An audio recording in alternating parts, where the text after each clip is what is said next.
दोस्तों, श्राद्ध के दौरान कुल देवताओं, पितरों और पूर्वजों के प्रति श्रद्धा प्रकट की जाती है। वर्ष में 15 दिन की विशेष अवधि में श्राद्ध कर्म किए जाते हैं और इसकी शुरुआत आज से हो चुकी है। श्राद्ध पक्ष को पितृपक्ष और महालय के नाम से भी जाना जाता है। ऐसी मान्यता है कि श्राद्ध पक्ष के दौरान हमारे पूर्वज पृथ्वी पर सूक्ष्म रूप में आते हैं और उनके नाम को किए जाने वाले तर्पण को स्वीकार करते हैं। इससे पितरों की आत्मा को शांति मिलती है और घर में सुख शांति बनी रहती है। पितृपक्ष भाद्रपद की पूर्णिमा से शुरू होकर आश्विन मास की अमावस्या तक चलते हैं। आश्विन माह के कृष्ण पक्ष को ही पितृपक्ष कहा जाता है। भाद्रपद पूर्णिमा को उनका श्राद्ध किया जाता है जिनका निधन वर्ष की किसी भी पूर्णिमा को हुआ हो। शास्त्रों में भाद्रपद पूर्णिमा के दिन देह त्यागने वालों का तर्पण आश्विन अमावस्या को करने की सलाह दी जाती है। वहीं वर्ष के किसी भी पक्ष में जिस तिथि को घर के पूर्वज का देहांत हुआ हो, उनका श्राद्ध कर्म पितृपक्ष की उसी तिथि को करना चाहिए। पितृपक्ष 29 सितंबर से शुरू हो चुके हैं। इसकी प्रतिपदा तिथि आज दोपहर 3:26 से लेकर 30 सितंबर यानी कल दोपहर 12:21 तक रहेगी। पितृपक्ष का कुतूप मुहूर्त 29 सितंबर यानी आज दोपहर 11:47 से लेकर दोपहर 12:35 तक रहेगा। साथ ही रोहिणी आज दोपहर 12:35 से दोपहर 1:23 तक रहेगा। अपराह्न काल आज दोपहर 1:23 से लेकर दोपहर 3:46 तक रहेगा। मान्यता है कि पितृपक्ष में श्राद्ध और तर्पण करने से पितृ प्रसन्न होते हैं और आशीर्वाद प्रदान करते हैं। उनकी कृपा से जीवन में आने वाली कई प्रकार की रुकावटें दूर होती हैं। व्यक्ति को कई तरह की दिक्कतों से भी मुक्ति मिलती है। शास्त्रों में कुछ ऐसी चीजों के बारे में बताया गया है जिन्हें पितृपक्ष के दौरान भूल कर भी खाना नहीं चाहिए। कुछ ऐसी चीजें हैं जिनका ना तो पितृपक्ष के दौरान सेवन करना चाहिए और ना ही पितरों को या फिर ब्राह्मणों को इन चीजों का भोग लगाना चाहिए। दोस्तों, मान्यता है कि मृत्यु के देवता यमराज श्राद्ध पक्ष में पितरों को मुक्त कर देते हैं ताकि वे स्वजनों के यहाँ जाकर तर्पण ग्रहण कर सकें। पितृ भाद्रपद पूर्णिमा पर पितृलोक से धरती पर आ जाते हैं और 16 दिनों तक श्राद्ध तर्पण पिंडदान ग्रहण करके सर्व पितृ अमावस्या की रात्रि को चले जाते हैं। दोस्तों, इसीलिए ये 16 दिन पूर्ण रूप से पितरों को समर्पित होते हैं। इन 16 दिनों में पितरों की आत्मा की शांति के लिए पिंडदान श्राद्ध तर्पण कर्म किए जाते हैं। पितरों के लिए श्रद्धा से कुछ समर्पित करना ही श्राद्ध कहलाता है। ये 16 दिन पितरों को प्रसन्न कर पितरों की कृपा प्राप्त करने के लिए बहुत ही खास माने जाते हैं। दोस्तों, जैसा कि आप सभी लोग जानते हैं कि पितृपक्ष के दौरान कोई भी शुभ और मांगलिक कार्य नहीं किए जाते। ऐसे में हम जानते हैं कि कौन सी ऐसी चीजें हैं जिनका पितृपक्ष के दौरान भूलकर भी सेवन नहीं करना चाहिए।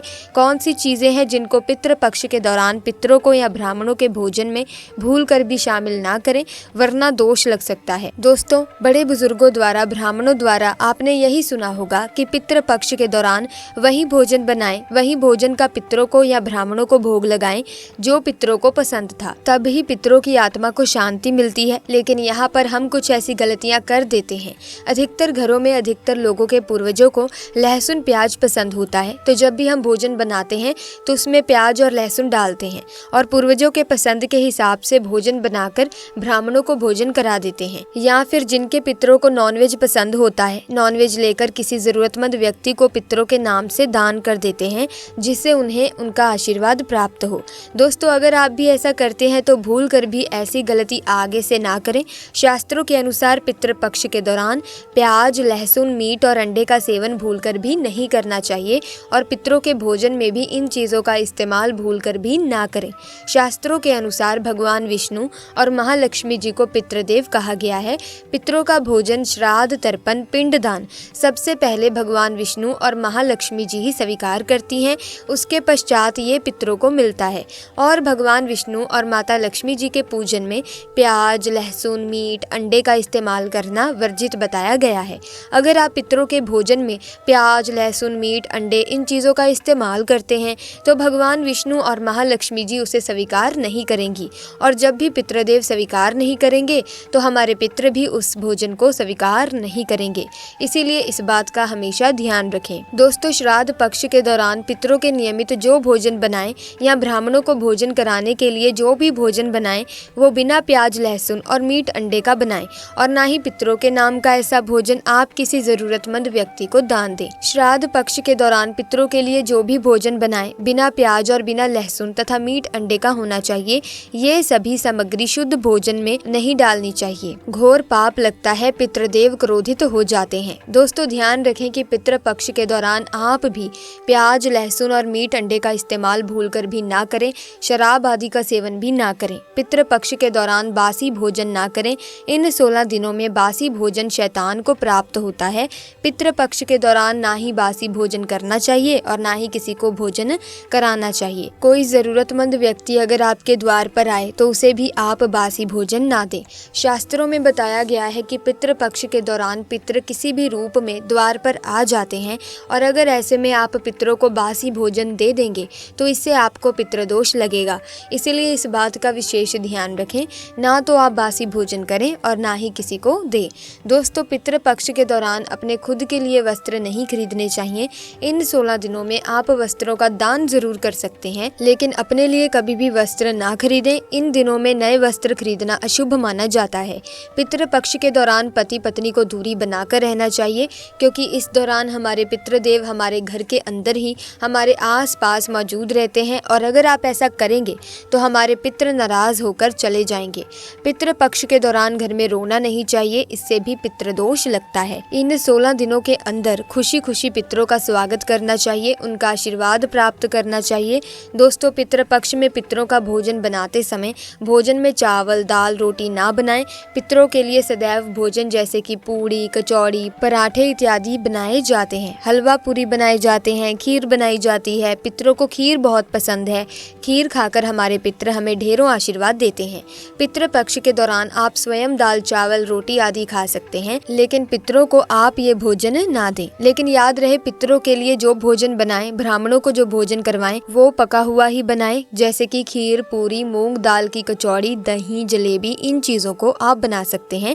लेकिन याद रहे पितृपक्ष के दौरान घर में मसूर की दाल नहीं खानी चाहिए। शास्त्रों में इसे वर्जित बताया गया है। दोस्तों मसूर की दाल के अलावा पितृपक्ष के दौरान काले नमक, काले जीरे का सेवन भी नहीं करना चाहिए और ना ही ब्राह्मण भोजन में इन चीजों को शामिल करना चाहिए। पितृपक्ष के दौरान मूली, लौकी, खीरा और सरसों का साग ना तो खाया जाता है और ना ही खिलाया जाता है। दोस्तों श्राद्ध पक्ष में इन चीजों को खाना और खिलाना दोनों ही वर्जित होता है। श्राद्ध पक्ष के दौरान पितरों के भोजन में नींबू नहीं डाला जाता। आप स्वयं नींबू का सेवन कर सकते हैं, लेकिन पितरों के भोजन में, ब्राह्मण भोजन में नींबू ना डालें। पितृपक्ष के दौरान कई तांत्रिक क्रियाएं भी की जाती हैं, इसलिए इस दौरान दूध, दही या फिर सफेद खाद्य पदार्थ जैसे कि सफेद रंग की मिठाइयाँ, बर्फी इत्यादि का सेवन नहीं करना चाहिए। लेकिन हाँ, आप अपने घर में ही बनाकर खा सकते हैं। दोस्तों पितृपक्ष के दौरान गाय के दूध का सेवन करने से बचना चाहिए, खास तौर पर वो गाय जिसने हाल ही में बच्चे को जन्म दिया हो। ऐसी गाय के दूध का सेवन भूलकर भी ना करें। पितृपक्ष के दौरान खीर अवश्य ही बनाई जाती है और खीर का पितरों को, ब्राह्मणों को भोग लगाया जाता है। इसीलिए आप पितृपक्ष के दौरान दूध, दही, खीर बनाकर उसका भोग लगाकर प्रसाद के रूप में उसे ग्रहण कर सकते हैं, लेकिन खाली दूध का सेवन ना करें, यानी सीधे दूध का सेवन ना करें। पितृपक्ष के दौरान कढ़ी बनाना और खाना भी वर्जित होता है, इस बात का विशेष ध्यान रखें। पितृपक्ष के दौरान कुल्थी की दाल का भी सेवन ना करें। दोस्तों ध्यान रखें कि पितृपक्ष के दौरान आप पितरों के लिए जो भी भोजन बनाएं उस भोजन में आप तिल अवश्य ही डालें।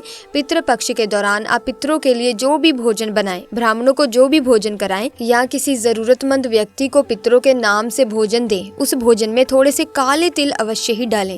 शास्त्रों के अनुसार जिस भोजन में काले तिल होते हैं वो भोजन पितृ ग्रहण करते हैं, लेकिन जिस भोजन में काले तिल नहीं होते उसे भूत प्रेत ग्रहण करते हैं। इसीलिए इस बात का विशेष ध्यान रखें। दोस्तों पितरों के भोजन में आप काले तिल डालकर ही आप पितरों को भोग लगाएं। काले तिल भूत पिशाच से श्राद्ध के भोजन की रक्षा करते हैं, इसीलिए इस बात का विशेष ध्यान रखें। पितृपक्ष के दौरान गलती से भी आप अपने पड़ोसियों का भोजन भी कभी ना खाएं। पितृपक्ष के दौरान उधार लिया गया पैसा अशुभ माना जाता है, इससे उल्टा कर्ज का बोझ और बढ़ जाता है। दोस्तों पितृपक्ष में कोई भी ऐसा कार्य ना करें जिससे हमारे पितृ नाराज हो जाएं। आप थोड़े से ही प्रयासों से पितरों को प्रसन्न कर सकते हैं।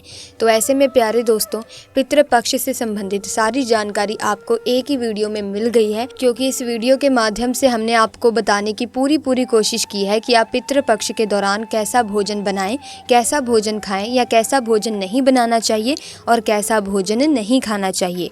तो दोस्तों उम्मीद करती हूँ कि ये जानकारी आपके लिए बेहद ही लाभदायक रहेगी। अगर हाँ तो इस वीडियो को लाइक करें, शेयर करें, साथ ही कमेंट्स में ओम नमः शिवाय भी ज़रूर लिख दें। और अगर आपने अभी तक चैनल को ही सब्सक्राइब नहीं किया है तो चैनल को सब्सक्राइब करें, बेल आइकन को प्रेस करें ताकि आने वाली नई वीडियोस की अपडेट आपको मिलती रहे। आपका बहुत बहुत धन्यवाद।